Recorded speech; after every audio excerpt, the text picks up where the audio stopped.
Bismillahirrahmanirrahim. Alhamdulillah wadi masih diberi nikmat. Mugi-mugi saged ngaji istiqomah manfaat barokah fitini wad dunya wal akhirah. Bismillahirrahmanirrahim. Qauluhu wa yudfanu fil lahdi mustaqbilal kiblati. Iki masih dalam pembahasan mayit. Cuman iki membahas masalah mengkubur mayit. Qauluhu wa yudfanu lan den pendem. Sopo mayit dan pendem filahdin ing dalam luang landak. Tingkai mayit mustaqbilal kiblati hale madhep kiblat. Jadi memang ketika kita mengkubur mayit, mengkubur jenazah, iku harus menghadap kiblat. Jadi dalam luang landak kuburan iki mau, iku harus menghadap kiblat. Nah, iku wajib memang. Mulane ketika nantinya kok mayit tidak menghadap kiblat, iku bermasalah. Soalnya dalam kitab-kitab lain memang hukumnya menghadapkan mayit ketika dikubur menghadap ke kiblat iku hukumnya wajib. Nah, pertanyaannya gini, apakah kepala mayit iku berada di arah timur, berada di arah selatan atau utara? Jadi pertanyaan di situ. Ternyata dalam kitab-kitab fikih memang membahas, memang sunai ketika mengkubur mayit, kepala mayit berada di arah utara. Utara itu berarti posisinya mayit miring ke kanan menghadap kiblat. Nah, dalam kitab Tuhfatul Habib, Syarah Khotib, itu ada permasalahan nek misalkan posisinya enggak di arah kanan miringnya, tapi di arah kiri, yaitu kepala ini berada di arah selatan, kidul, terus miring mayit iki mau ke arah kiri menghadap kiblat. Nah, mulane qauluhu wa yudja'u fil qabri ala yaminihi natban. Memang hukumnya menghadapkan mayit itu wajib.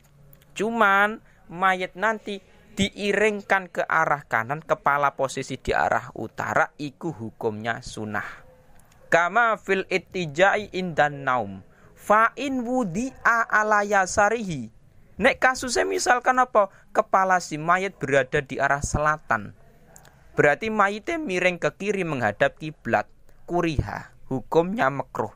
Walam yumbas dan tidak perlu dikeduk, tidak perlu digali lagi. Lah mulane ketika nantinya mengkubur mayit iku sunahe posisi kepala di arah selatan, utara, terus mayit posisi miring ke arah kanan menghadap kiblat. Tapi nek misalkan posisi kepala di arah selatan, miringnya ke kiri menghadap kiblat iku makruh. Tapi hukum sama-sama menghadap kiblat wajib. Nah, hukumnya kesimpulannya seperti itu. Jadi dalam mengkubur mayit iku ada aturane. Lah nek wis ngono wayu salulan den toake sapa mayit den toake min kibali roksihi sangking arah sirai mayit salan kelawan ngetokake temenan birifkin kelawan alus labi anfin ora kok kelawan keras. Jadi memang dalam pengkuburan mayit iku perawatan si mayit dalam mengkubur mayit dan lain-lain, dalam mulai dari memandikan dan lain-lain, itu memang dalam kitab-kitab fikih yang lain itu memang ada pembahasan.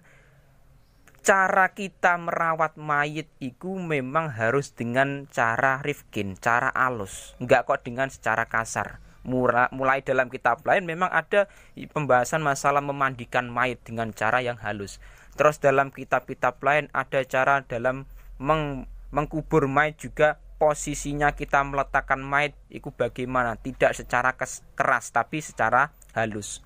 Dan dalam permasalahan mengkubur mayit juga banyak sekali pembahasan. Salah satu lagi mau dalam meletakkan kepala dan lain-lain itu tidak kok secara keras tapi secara halus. Lah nek wis ngono wayaku lan ngucap sapa allazi wong silai alladzi yulhidu kang ngelebokake luang landak sapa alladzi ing mayit ngucape bismillahi wa ala millati rasulillah. Nah, iki memang hukumnya tidak wajib tapi hukumnya sunnah.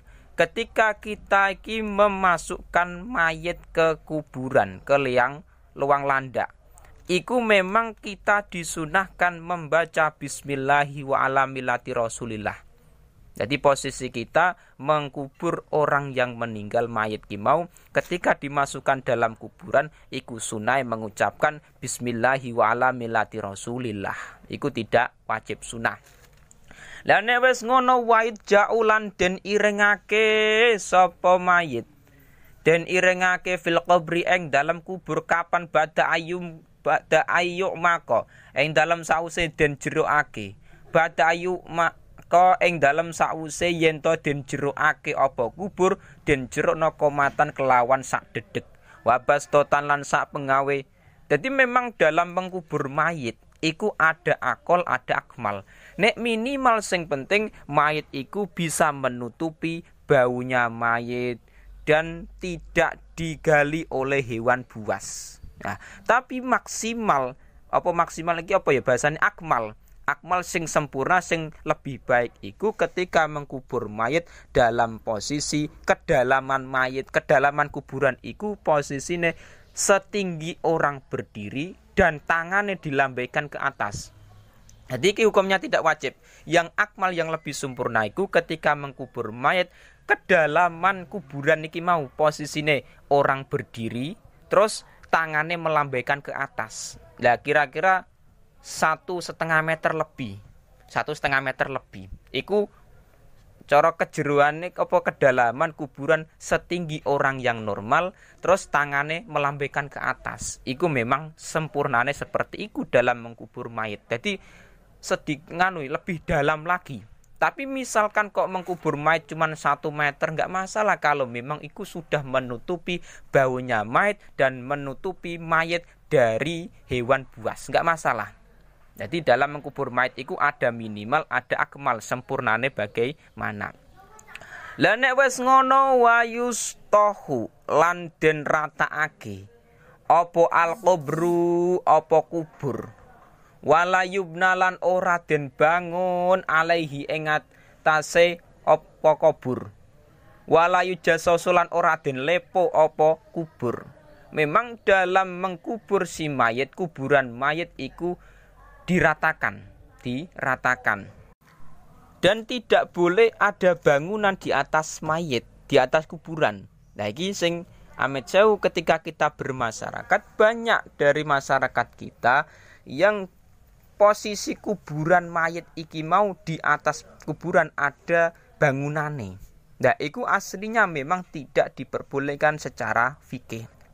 Secara fikih memang tidak diperbolehkan, tapi nantinya boleh ada catatan-catatan nih. Memang kalau makome iki mau kuburane seorang wali atau nabi atau orang-orang soleh, memang ada ulama fikih yang mengatakan boleh adanya bangunan di atas kuburan. Tapi nek orang-orang biasa iku tidak perlu ada bangunan di atas kuburan. Nah, itu memang status tanah wakaf. Tapi nek tanah enggak wakaf bagaimana? Lah itu ada pembahasan panjang lebar dalam kitab-kitab lain selain Takrib dan selain Fathul Qorib. Jadi dalam kitab-kitab lain nanti bahas tanah iki mau tanah wakofan, tanah pemakaman umum atau tanah sendiri. Iku juga hukumnya beda. Terus yang kita kubur iku mayit orang-orang soleh, waliullah atau nabi. Jadi itu nggak masalah diberi bangunan di atas. Tapi nek orang-orang biasa, iki nggak perlu dikasih bangunan di atas kubur, nggak perlu. Dan nantinya nggak perlu dilepo. Lah itu memang dalam permasalahan kita di Indonesia banyak sekali masyarakat kita yang posisi kuburan itu dipermanen dengan menggunakan misalkan semen atau bangunan dan lain-lain, bahkan di keramik. Lah iku asli nenek pemakaman umum iku barang wakaf tanah niku tidak boleh. Boleh kalau memang orang-orang wali, orang-orang soleh atau para nabi silakan. Tapi nek kita status orang biasa, wes makom atau kuburannya biasa saja, enggak perlu sampai ada bangunan apalagi di keramik apalagi diberi semen dan lain-lain. Itu enggak perlu sanggar biasa. Nah, aku mau dalam pembahasan fikih memang panjang lebar masalah iki. Wala basalan ora ana bahaya iku maujud, ora ana labasa mau bil bukai kelawan nangis. Nangis si alal mayiti ing atase mayit min ghairi nuhin. Min ghairi nauhin saking sakliyane sambat-sambat. Wala syaki saubin lan ora nyuwek-nyuwek pakaian. Nah iki memang dalam permasalahan orang yang meninggal iku, kita sebagai orang yang hidup permasalahan apa ketika ditinggal oleh keluargane ki mau meninggal iku terkadang kita sendiri iku menangisi si mayit. Nah iku hukumnya enggak masalah, la ba'sa ayajuzu al bukau alaihi. Hukum menangisi mayit iku tidak masalah. Qoblal mauti wa ba'dau, sebelum dia meninggal ataupun sesudah meninggal kita nangis enggak masalah. Tapi watarku aula, tapi meninggalkan nangis iku enggak masalah. Tapi ngeten, yang diperbolehkan menangisi si mayit iku memang min ghairi nauhin, yang tidak ada sambat-sambat, ai raf'i sautin bin nabi. Tegese mengeraskan suara dengan sambat-sambat iku tidak diperbolehkan, merintih-rintih dan lain-lain. Jadi nangisnya nangis biasa, hanya mengeluarkan air mata, enggak perlu kita mau nangis sampai sambat-sambat, enggak perlu. Wala syaqi saubin, dan tidak merobek-robek pakaian. Jadi terkadang kan ada keluarganya meninggal, terus dari pihak keluarga yang masih hidup iku terkadang menangis sampai merobek-robek pakaian. Lah itu yang tidak diperbolehkan. Jadi silakan kepengen nangis, kepengen menangisi keluarga yang meninggal, enggak masalah. La ba'sa ayaju juga masalah. Tapi yang penting tidak sampai mengeraskan suara, sambat-sambat terus sampai menyobek-nyobek pakaian. Lah itu enggak masalah. Tapi masalahnya nantinya kok nangisnya berlebihan, menyobek-nyobek pakaian, sambat-sambat dan lain-lain. Lah itu yang bermasalah. Jadi nangis hanya nangis-nangis biasa tidak masalah dalam keluarga yang ditinggal meninggal ki mau. Keluarganya meninggal ku enggak masalah kita menangisi. Tapi ada aturannya, ada catatannya di mana kita diperbolehkan menangisi mayit yang sudah meninggal.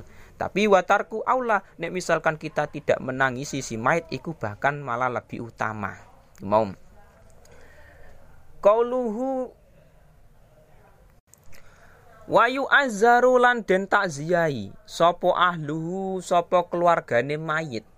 Den takziyahi mau sampai kapan? Ila salah sati ayamin, sampai 3 pira-pira dina. Mulai kapan? Min dafnihi, awet saking mendem mayit. Memang ketika ada orang yang ditinggal keluargane mayit ki mau, lah iku memang kita disunahkan mentakziyahi. Jadi misalkan ada seseorang yang meninggal, iku keluargane mayit iku kita disunahkan mentakziyahi orang-orang ki mau. Sahibul musibah. Iku kita mentakziyahi beliau-beliau keluarga si mayit, hukumnya sunah. Tapi dengan catatan kesunahan iku sampai 3 hari mulai dari pemakaman. Jadi misalkan mayit iki meninggal hari ini. Meninggal hari ini berarti kesunahan kita mentakziyahi ke keluarga si mayit sampai 3 hari. Lah setelah 3 hari iku hukumnya tidak disunahkan mentakziyahi mayit. Jadi ada aturan, ada batas waktu kesunahan kita iki mau mentakziyahi keluarga si mayit. Wala yudfanu. Lagi pembahasan masalah mengkubur mayit. Mengkubur mayit iku yang tidak diperbolehkan sing bagaimana? Iki ada larangan lagi. Wala yudfanu lan ora den kubur sapa isnani mayit loro. Ora den kubur ning kono mau, ora oleh fi kubrin ing dalam kubur siji. Ilali hajatin kejaba krana hajat. Memang dalam mengkubur si mayit iku tidak diperbolehkan 2 mayit dikubur dalam satu kuburan, satu makom. Jadi satu kuburan, satu makom untuk 2 mayit sekaligus itu tidak diperbolehkan kecuali karena hajat. Nek hajat enggak masalah. Contohnya hajat qadhaikil ardi wa kasratil mauta. Misalkan tanah yang ada di pemakaman umum itu sudah sempit banget, sudah terbatas. Sempit banget, terus sedangkan orang yang meninggal ku banyak. Contoh misalkan apa? Ada korban tsunami. Jadi misalkan di suatu daerah telah terjadi tsunami dahsyat menghabiskan nyawa misalkan 1000 orang meninggal. Nah 1000 orang meninggal memang ketika dikubur dimakamkan dalam satu tempat iki mau ada yang nggak muat. Misalkan mayat satu kuburan satu, mayat satu kuburan satu, 1000 orang tidak cukup. Lah piye? misalkan kok satu kuburan 2 orang enggak masalah. Karena apa? Ada hajat. Jadi mengkubur mayat dalam posisi satu kuburan 2 mayat atau 3 atau lebih itu tidak boleh. Boleh kalau memang ada hajat, misalkan apa, korban tsunami banyak yang meninggal sedangkan tanah kuburan terbatas. Enggak masalah misalkan satu kuburan dikasih 2 mayat atau 3 mayat, enggak masalah. Nah, tapi nanti yang ada catatan-catatan dalam kitab-kitab lain. Jadi memang dalam mengkubur mayit iku ada larangan, juga ada kesunahane. Kesunahane apa? Ya tadi banyak sekali kesunahane. Kepalane si mayit posisinya di arah utara, terus diiringkan ke kanan menghadap ke kiblat. Jadi ada kesunahan-kesunahane, tapi tetap menghadap kiblat wajib. Nah, iku mau. Terus ada larangane. Misalkan apa? Iki mau dalam satu kuburan terus diberi 2 mayit, 3 mayit, iku tidak boleh. Boleh karena hajat. Nah, iku memang ada larangan dan ada kesunahan-kesunahan, iku permasalahan-permasalahan iku dibahas dalam ilmu fikih. Nah, dalam permasalahan fikih sendiri iki banyak terjadi di masyarakat kita. Memang sebagian ada yang melakukan kesunahan tadi, ada yang tidak. Nah, itu beda-beda masyarakat. Yang penting kita harus tahu masalah ilmu fikih sewaktu saat kita bermasyarakat itu sudah tahu, sudah ngerti kitabnya dalam kitab takrib umum.